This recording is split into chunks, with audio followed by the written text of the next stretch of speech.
আল্লাহ ডাকে ডার বলেন ইব্রাহিম, ওই বান্দাটারে তারায় দিছো, কোথায় যাবে?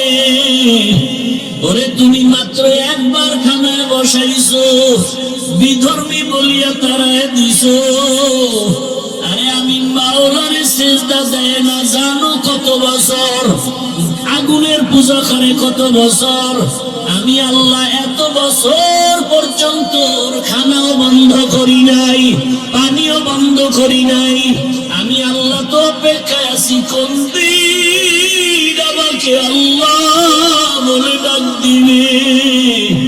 আমি আল্লাহ রাগ করে পানিও বন্ধ করি নাই, খানাও বন্ধ করি নাই, সূর্যের আলো বন্ধ করি নাই। ও ইব্রাহিম, আমার বান্দাটারে কেন তাড়াইয়া দিছো? আমি আল্লাহর বড় মায়া লাগতেছে, তুমি মাত্র একবার বসাইয়া বিধর্মী বলে তাড়াইয়া দিছো।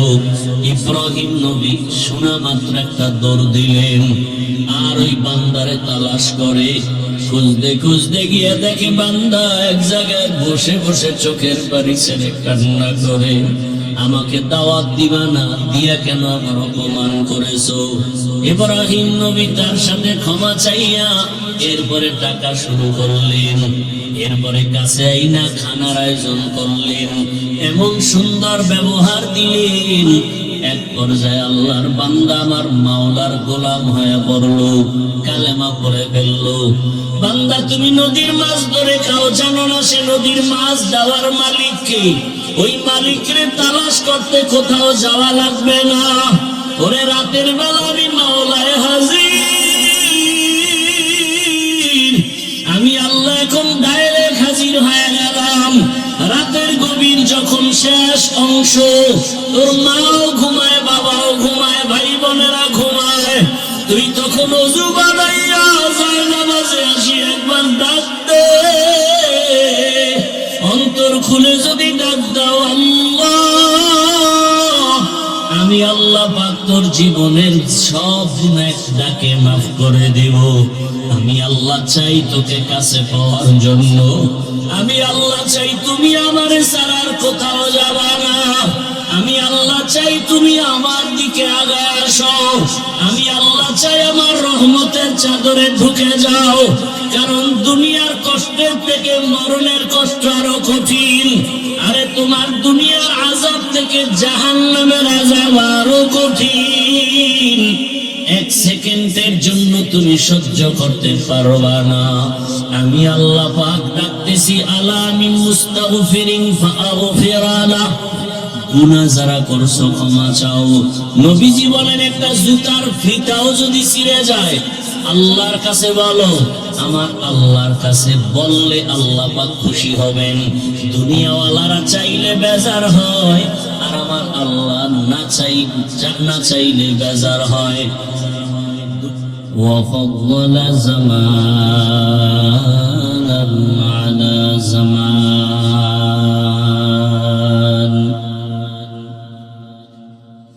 كما فضل مكانا على مكان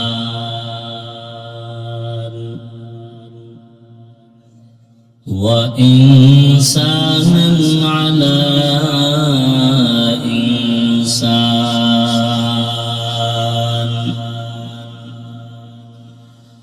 ونشهد أن لا إله إلا الله وحده لا شريك له لا ضد له ولا ند له ولا مثل له ونشهد أن سيدنا وسندنا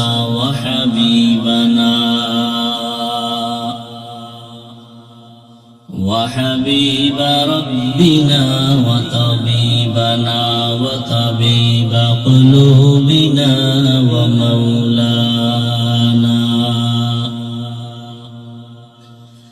ومولانا محمد محمدا عبده ورسوله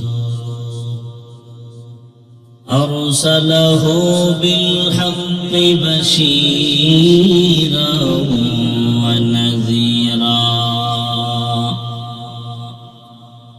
وداعيا إلى الله بإذنه وسراجا منيرا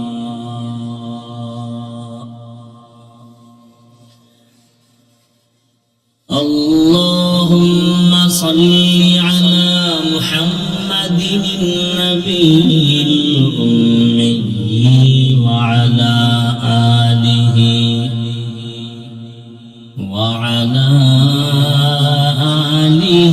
وسلم تسليما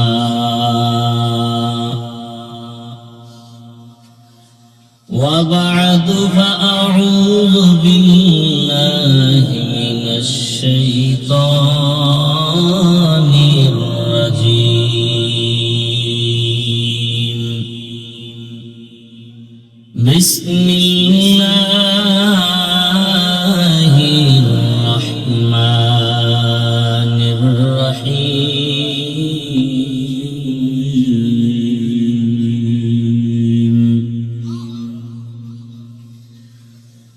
قل يا عبادي الذين أسرفوا على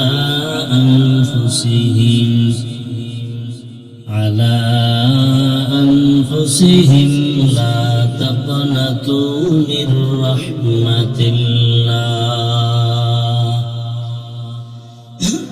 إن الله يغفر الذنوب جميعا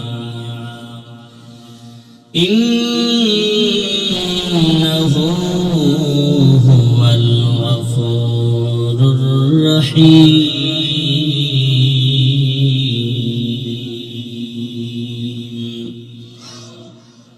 وقال النبي صلى الله عليه وآله وسلم التائب من الذنب كمن لا ذنب له صدق الله مولانا العظيم وصدق رسوله النبي الأمي الكريم ونحن على ذلك من الشاهدين والشاكرين والذاكرين والحمد لله رب العالمين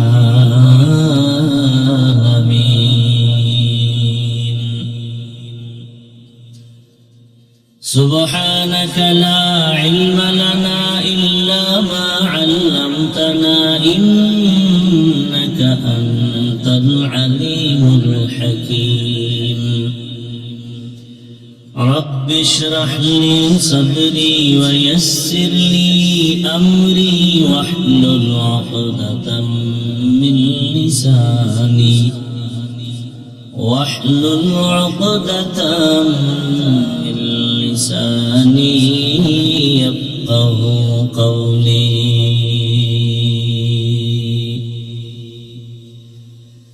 यहाँ हम सब मुसाफिर हैं कब्र आखिर ठिकाना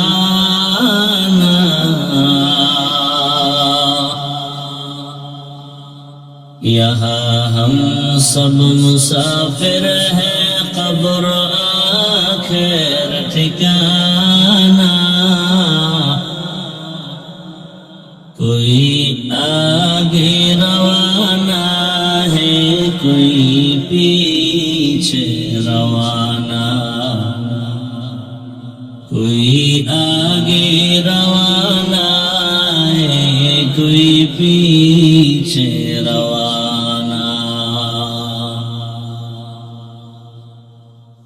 मोहम्मद ने आकर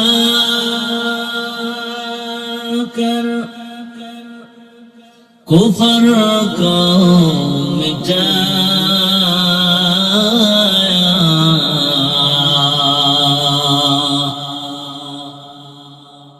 मोहम्मद ने आकर कुफर को मिटाया,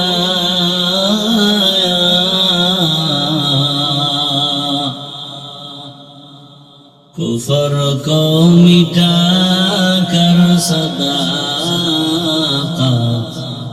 बताया, कुफर को मिटा कर सदाकत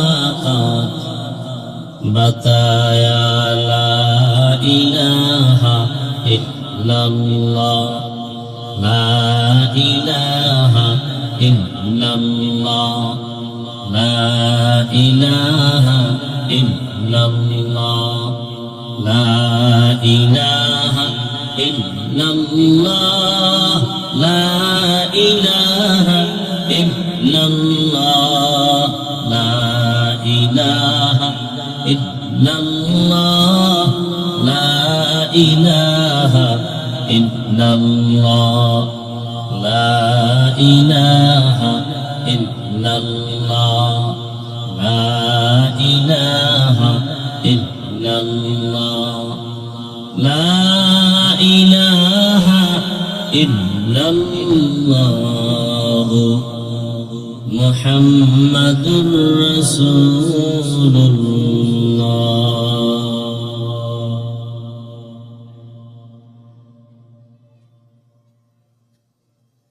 আল্লাহ পাকের দরবারে শুকর আজ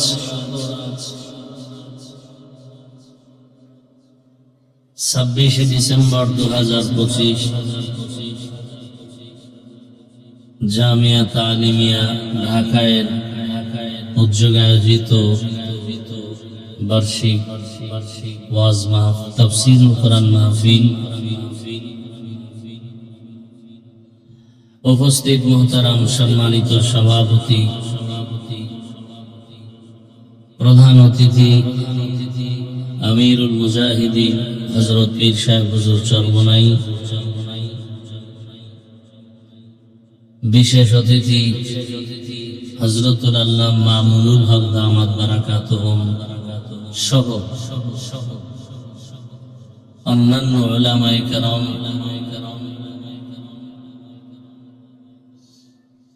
বিভিন্ন জায়গা থেকে আল্লাহ পাকের আশিকিন, জাকিরিন, শাকিরিন, মুরব্বিয়ানে আযম,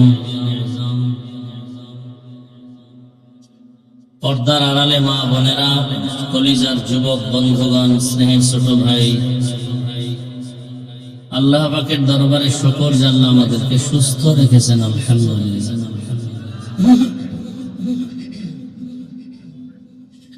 জীবনের এক অমূল্য সম্পদ আমাদের সুস্থতা। টাকা পয়সা বাড়ি গাড়ি অনেক কিছু আছে, কিন্তু যদি অসুস্থ জীবনটাই হয়ে যায়, এ জীবনের কোনো দাম। টাকা পয়সা বাড়ি গাড়ি তেমন না হলেও সুস্থতার জীবন যদি পাওয়া যায়, এর থেকে সুখের জীবন আর হতে পারে। আল্লাহ আমাদের এই সুস্থতাকে দাইমান কবুল করেন। এখনো যারা অসুস্থ, হসপিটালে, ঘরে, বিছানায়, আল্লাহ সবাইকে পূর্ণ সুস্থতার নিয়ামত দান করেন। এক একটা দিনের প্রোগ্রাম, মাহফিল ওই এলাকার জন্য একটা ঈদের আনন্দ বয়ে আনে। মানুষের ভেতর একটি উৎসব, আনন্দ, মোহাব্বত। আবার কিছু প্রোগ্রাম আছে শুধুই এলাকা না, আরো আশেপাশের অঞ্চলের জন্য, ওই দেশের জন্য তা আনন্দের কারণ। অন্তরে মোহাব্বতের এক বহির প্রকাশ ঘটে। এজন্যই তো ইসলামের জামাতে নামাজের আদেশ, জুমায় মসজিদে হাজির হওয়ার আদেশ।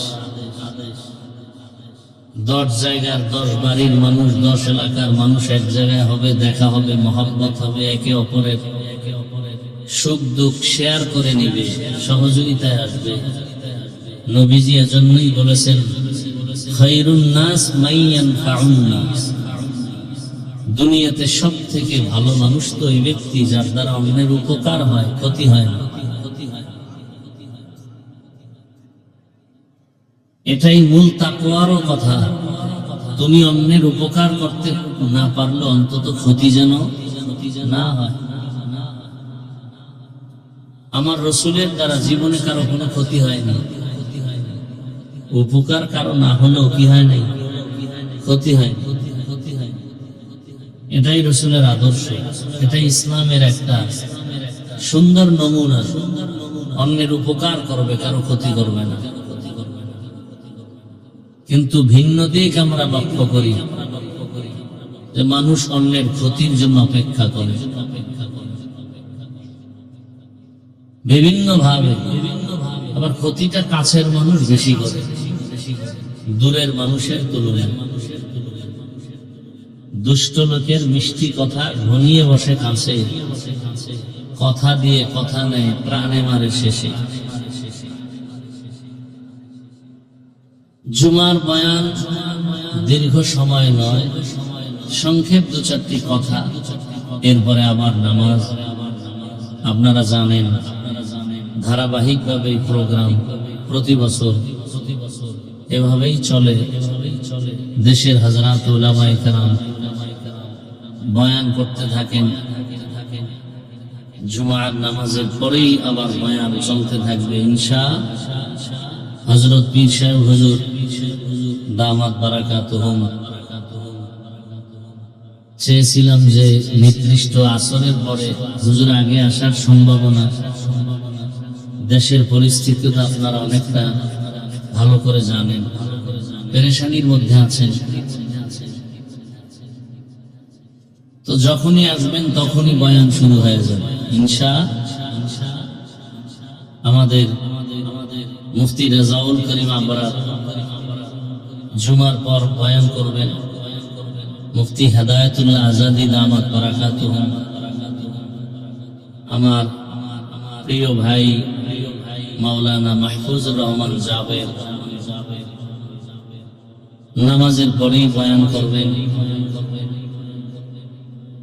খানার জন্য তো সময় কম দিলেন না, জীবনের অনেক সময় কেটে গেল খানায়, অনেক সময় কেটে গেল ব্যবসায়।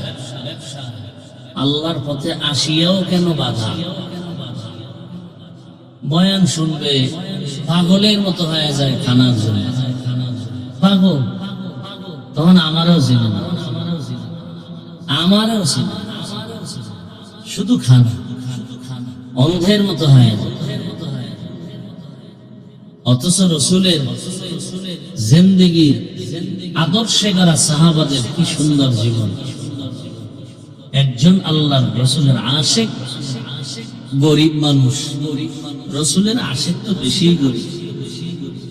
মুশরিকরা বলতো আব্দুল্লাহর ছেলে মুহাম্মদের কাছে যেতে মনে চায়, কিন্তু আশেপাশে সব মূর্খ গরিব, এদের পাশে গিয়ে আমাদের বসাটা মানায় না। এভাবে কথা বলে, কাছে যেত না। উদ্দেশ্য কাছে যাবেই না, একটা অজুহাত পেশ করে। দেখতে নারী চলন বাঁকা।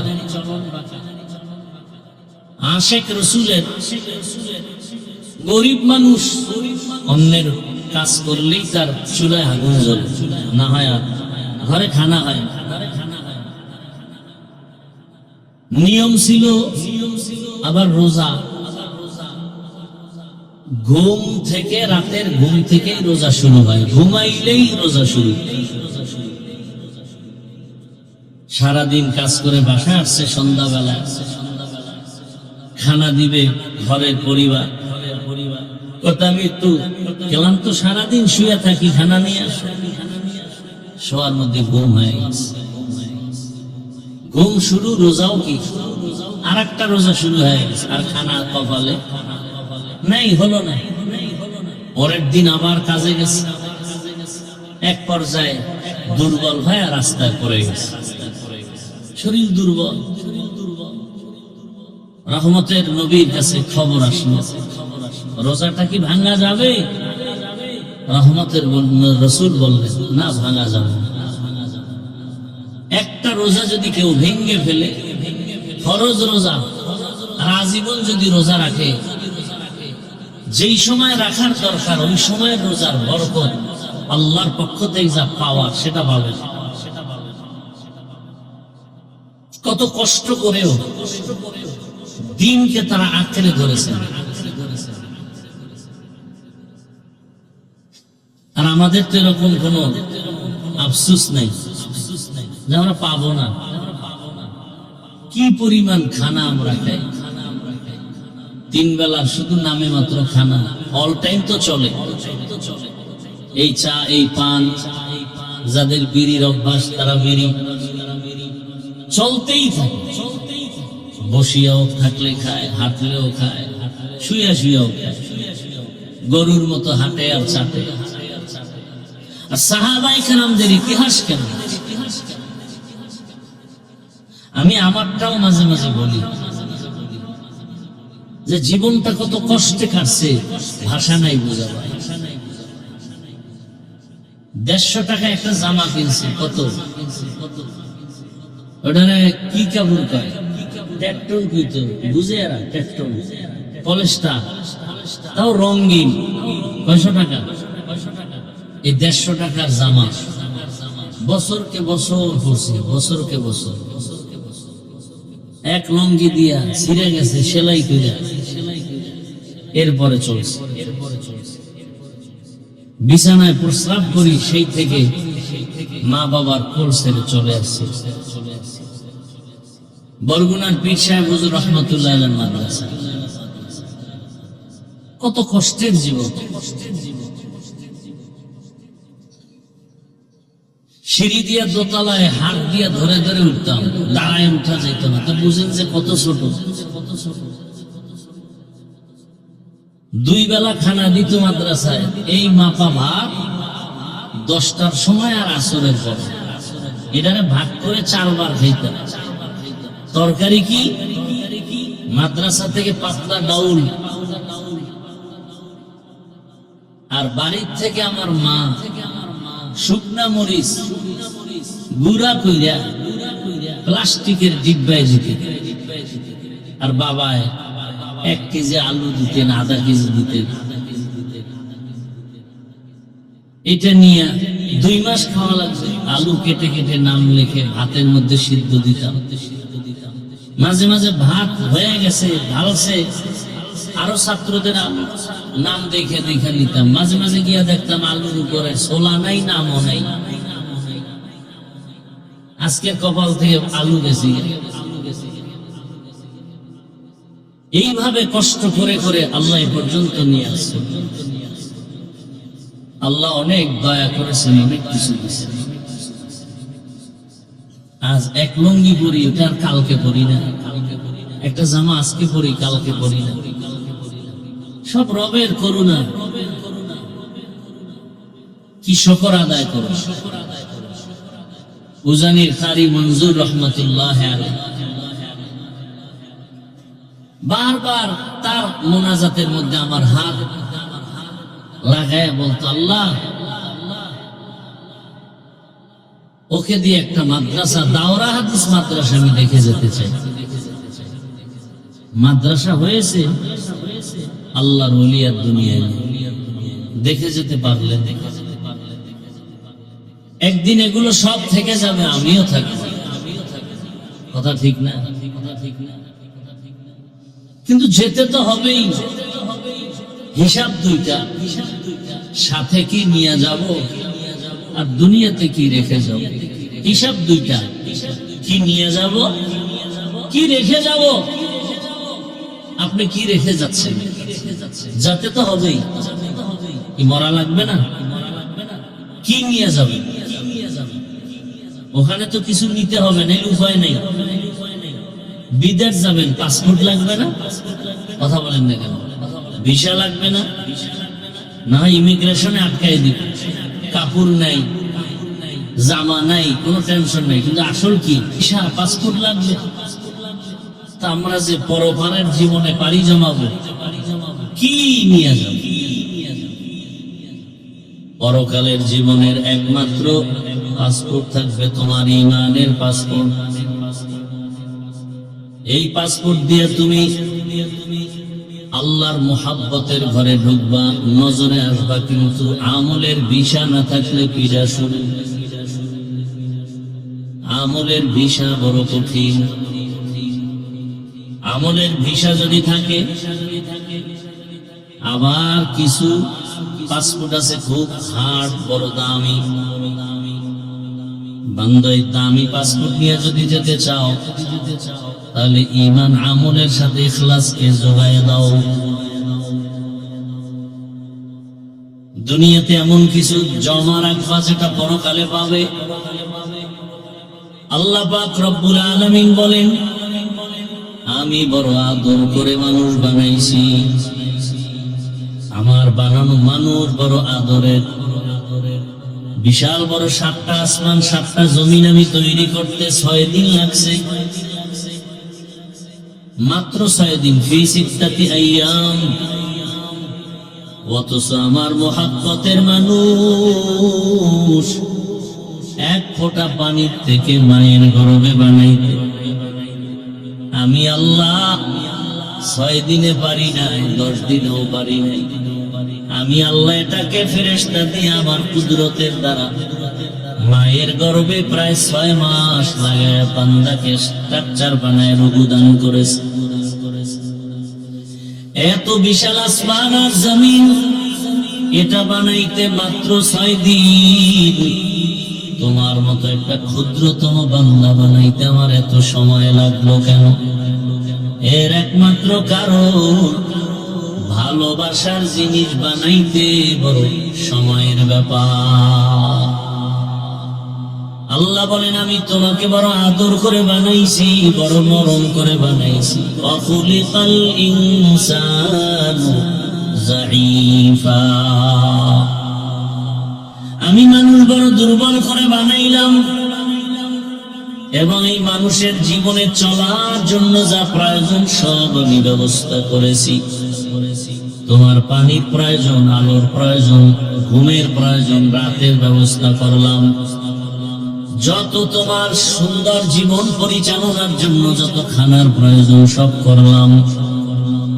আমি আল্লাহ বিশাল বড় আসমান তোমার জন্য বানাইলাম, বিশাল বড় জমিনটা তোমার গোলাম বানায় দিলাম।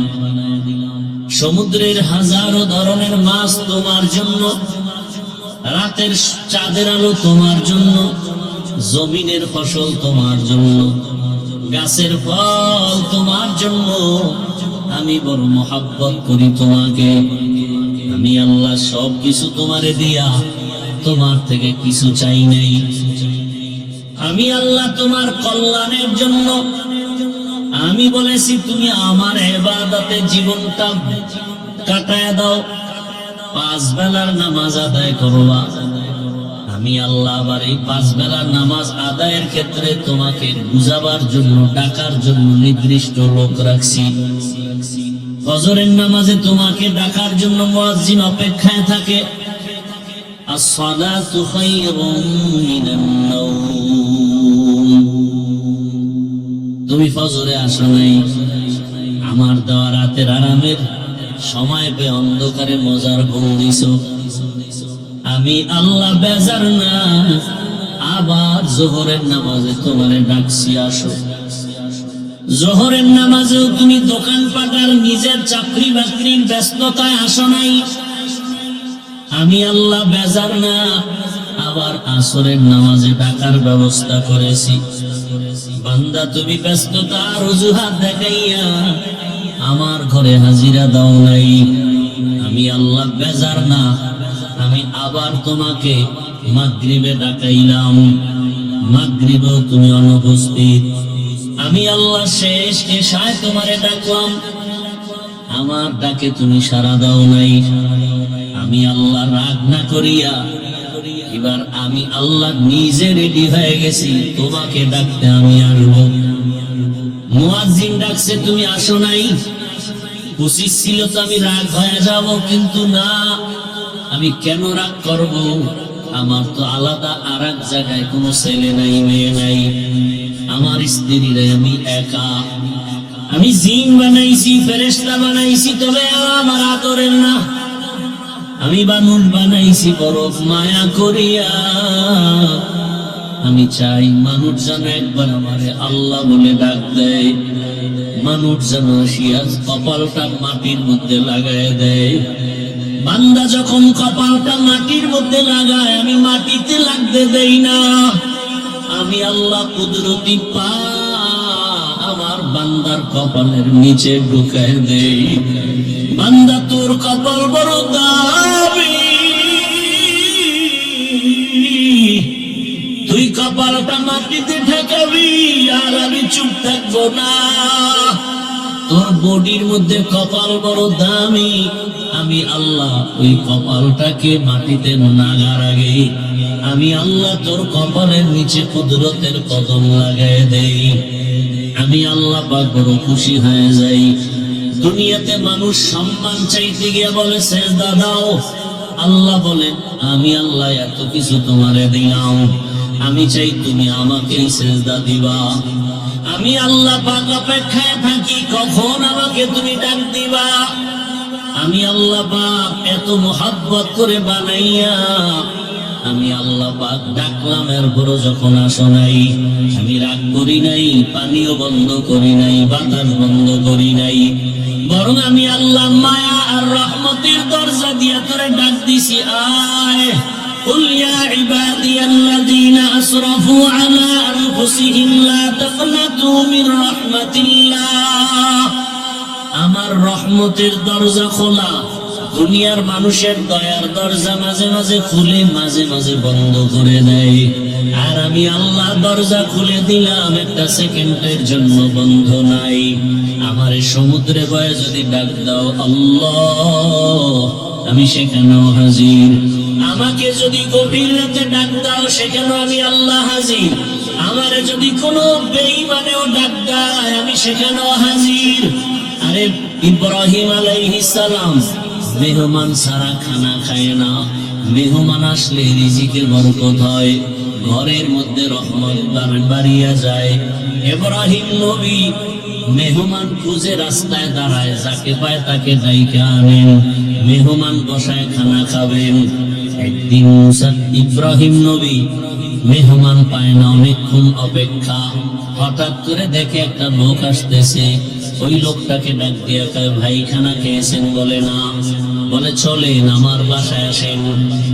পয়গম্বর ইব্রাহিম ওই আল্লাহর বান্দাকে নিয়ে ঘরের মধ্যে বসাইলেন। খানা দেওয়ার আগ মুহূর্তে একটু পরিচয় নিলেন। পরিচয় নিয়ে জানতে পারলেন এই বান্দা অগ্নি পূজা করে, ইসলাম মানে না, আল্লাহর ধর্ম ইসলাম মানে না।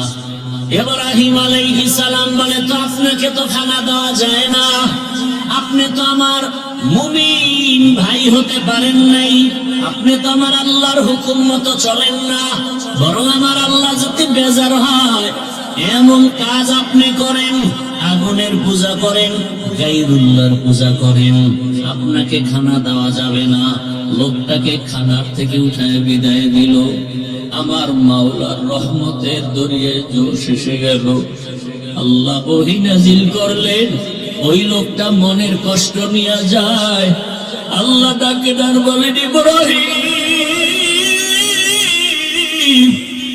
ওই বান্দাটারে তাড়ায় দিছো, কোথায় যাবে? ওরে তুমি মাত্র একবার খানায় বসাইছো, বিধর্মী বলিয়া তাড়ায় দিছো। আরে আমি মাওলারে সিজদা দেয় না জানো কত বছর, আগুনের পূজা করে কত বছর। আমি আল্লাহ এত বছর পর্যন্ত ওর খানাও বন্ধ করি নাই, পানিও বন্ধ করি নাই। আমি আল্লাহ তো অপেক্ষায় আছি কোন দিন আমাকে আল্লাহ বলে ডাক দিবে। আমি আল্লাহ রাগ করে পানিও বন্ধ করি নাই, খানাও বন্ধ করি নাই, সূর্যের আলো বন্ধ করি নাই। ও ইব্রাহিম আমার বান্দাটারে কেন তাড়াইয়া দিছো? আমি আল্লাহর বড় মায়া লাগতেছে। বসাইয়া বিধর্মী বলে তাড়াইয়া দিছো। ইব্রাহিম নবী শোনা মাত্র একটা দৌড় দিলেন, আর ওই বান্দারে তালাশ করে খুঁজতে খুঁজতে গিয়ে দেখে বান্দা এক জায়গায় বসে বসে চোখের পানি ছেড়ে কান্না করে। আমাকে দাওয়াত দিবা না, দিয়া কেন আবার অপমান করেছো? ইব্রাহিম নবী তার সাথে ক্ষমা চাইয়া এরপরে টাকা শুরু করলেন, এরপরে কাছে আইনা খানার আয়োজন করলেন, এমন সুন্দর ব্যবহার দিলেন। এক পর্যায়ে আল্লাহর বান্দা আমার মাওলার গোলাম হয়ে পড়ল, কালেমা পড়ে ফেলল। আমার আল্লাহ তো দয়ার মালিক। আল্লাহ বলেন, তোমরা যারা শয়তানের ধোকায় পড়ে গুনাহ করেছো, আমি আল্লাহ তোমার জন্য রাস্তা খুলে দিলাম। আমি আল্লাহ পাক তোমার তওবা কবুল করার জন্য 5 বার মসজিদে ডাকছি, যাও নাই। আমি আল্লাহ পাক এখন তোমাকে ডাকার জন্য হাজির হতেছি। আমি আল্লাহ এমন এক টাইমে তোমাকে ডাকতে আসতেছি, অতিও গভীর হয় রজনী যখন নীরবে প্রভুর নাম জপিও তখন। প্রভুর করুণা যদি পাইবারে চাও, গভীর রাতে উঠে প্রভুর গুণগান গাও। আমার আল্লাহ পাক রহমতের দরজা দিয়া ডাকেন, বান্দা তুমি গুনাহ করেছো কত বছর? কয়টা? বলে আমি 50 বছর লাগাইয়া এত গুনাহ একদিনে করি নাই। আজকে একটা, কালকে 2টা, এভাবে হাতের গুনাহ, চোখের গুনাহ, জবানের গুনাহ, অন্তরের গুনাহ করতে করতে বছর বছর গুনাহ করিয়া আমার চোখের গুনার পাল্লা ভারী, আমার হাতের গুনার পাল্লা ভারী, আমার অন্তরের গুনার পাল্লা ভারী। গুনাহ করতে করতে 30, 40, 50 বছর একটা পাহাড় হয়ে গেছে। আল্লাহ বলে, তুই গুনাহ করেছো 50 বছর লাগাইয়া, আমি আল্লাহর দরজায় এসে যদি চোখের পানি ছাড়িয়া একবার দিল খুলে ডাক দাও, ইয়া রাব্বি গফিরলি, আমি আল্লাহ তোর 1 সেকেন্ডে জীবনের সব গুনাহগুলো মাফ করে দিব। এমন এক টাইমে আমি আসি যেই সময় আসমান নীরব, জমিনটা নীরব, গাছের পশু পাখিরা পর্যন্ত নীরব, ঘরের মানুষগুলো ঘুমায়, নদীর মাছগুলো নীরব, একটা কোনো আওয়াজ নাই। সমস্ত মানুষ এখন বেহুশ অবস্থা, ঘুমের মধ্যে, কোনো আওয়াজ নাই, নীরব সময়। আমি আল্লাহ তখন প্রথম আসমানে হাজির। ওরে বান্দা, তুই ফজরে কোথায় তালাশ করো? আরে আমি মাওলার দেওয়া পানি খাও, আমি মাওলার দেওয়া সূর্যের আলো নাও। এখনো পর্যন্ত ছিল না সেই সূর্যের মালিককে। বান্দা, তুমি গাছের ফল খাও, ছিল না সে ফলওয়ালা ফলের মালিককে। বান্দা, তুমি নদীর মাছ ধরে খাও, জানো না সে নদীর মাছ দেওয়ার মালিককে। ওই মালিকরে তালাশ করতে কোথাও যাওয়া লাগবে না। ওরে রাতের বেলা আমি মাওলায় হাজির। আমি আল্লাহ এখন ডাইরেক্ট হাজির হয়ে গেলাম। রাতের গভীর যখন শেষ অংশ, তোর মাও ঘুমায়, বাবাও ঘুমায়, ভাই বোনেরা ঘুমায়, তুই তখন ওযু বানাইয়া যায় নামাজে আসি একবার ডাক দে। অন্তর খুলে যদি ডাক দাও, আল্লাহ, আমি আল্লাহ পাক তোর জীবনের সব গুনাহ ডাকে মাফ করে দিব। আমি আল্লাহ চাই তোকে কাছে পাওয়ার জন্য। আমি আল্লাহ চাই তুমি আমারে ছাড়ার কোথাও যাবা না। আমি আল্লাহ চাই তুমি আমার দিকে আগে আসো। আমি আল্লাহ চাই আমার রহমতের চাদরে ঢুকে যাও। কারণ দুনিয়ার কষ্টের থেকে মরণের কষ্ট আরো কঠিন। আরে তোমার দুনিয়ার আযাব থেকে জাহান্নামের আযাব আরো কঠিন। 1 সেকেন্ডের জন্য তুমি সহ্য করতে পারবা না। আমি আল্লাহ পাক ডাকতেছি, আলা মিন মুস্তাগফিরিন ফাআগফির লাহ। গুনাহ যারা করছো ক্ষমা চাও। নবীজি বলেন একটা জুতার ফিতাও যদি ছিঁড়ে যায় আল্লাহর কাছে বলো, আমার আল্লাহর কাছে বললে আল্লাহ পাক খুশি হবেন। দুনিয়াওয়ালারা চাইলে বেজার হয়, আর আমার আল্লাহ না চাইলে বেজার হয়। দুনিয়াওয়ালারা চাইলে বেজার কেন? দুনিয়াওয়ালাদের অভাব আছে, আল্লাহ না চাইলে বেজার কেন? আল্লাহর কোনো অভাব নাই।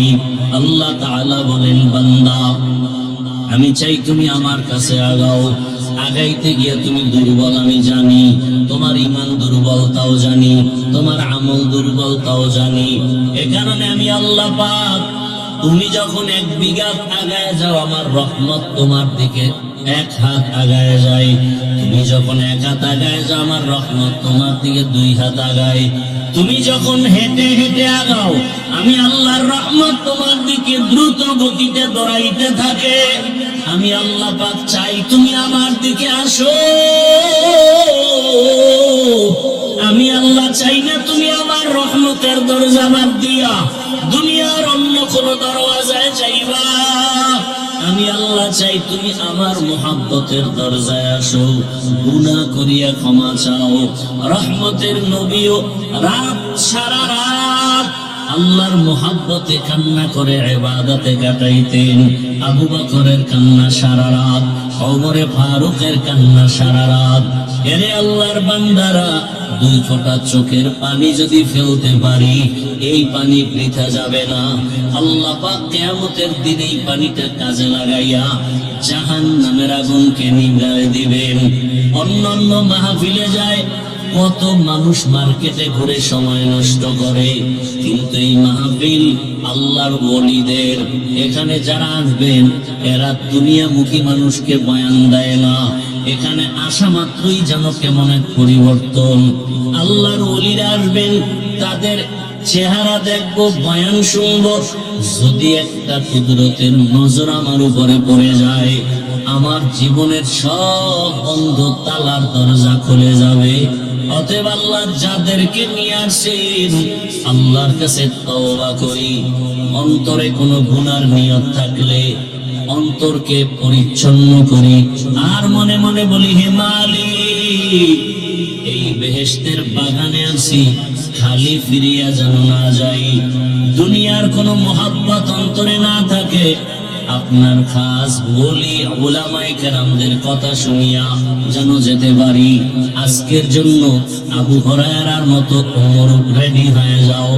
পয়গম্বরের সাহাবী আবু হুরায়রা রাদিয়াল্লাহু তাআলা আনহু রহমতের নবীকে ছেড়ে কোথাও যায় না, কারণ রহমতের নবীরে দেখলে তো এমনিই কলিজা ঠান্ডা, পেটে কোনো ক্ষুধাও লাগে না। মাঝে মাঝে মানুষ হিসাবে ক্ষুধা, রহমতের নবীর একটা কথা মানে মুক্তার মতো। আমি আবু হুরায়রা যদি খানার মোহাব্বতে চলে যাই আমার থেকে একটা রসুলের কথা ছুটে যাবে। এই কারণে আবু হুরায়রা যায় না। ক্ষুধার পাগল পারা হইয়া রাস্তায় পড়ে আছে দুর্বল হইয়া, মানুষ পাড়ায় পাড়ায় যায়, বলে আবু হুরায়রার মনে হয় কোন মির্গির ব্যারাম হয়েছে। আসলে তো ব্যারাম না, রহমতের নবীর দরবার ছেড়ে যাবে না বলে খানা খায় নাই, ক্ষুধায় ক্লান্ত হয়ে গেছে। এরে আল্লাহর বান্দারা, মেহমান আসবে, উলামায়ে কেরাম আসবেন, কোরআন ও হাদিসের বয়ান করবেন, আর আপনি দোকানে দোকানে ঘুরবেন, কোথাও বসে গল্প করবেন। এটা আল্লাহর প্রিয় বান্দাদের কোনো আমল হতে পারে না। আল্লাহ আমাদের সবাইকে সাহাবী আবু হুরায়রার আদর্শওয়ালা বানায় দেন। জোরে কন্যা আল্লাহ পাক রব্বুল আলামিন শেষ দোয়া পর্যন্ত আমাদেরকে থাকার মতো, শোনার মতো, বয়ান নিয়ে যাওয়ার তৌফিক দান করেন। আমিন।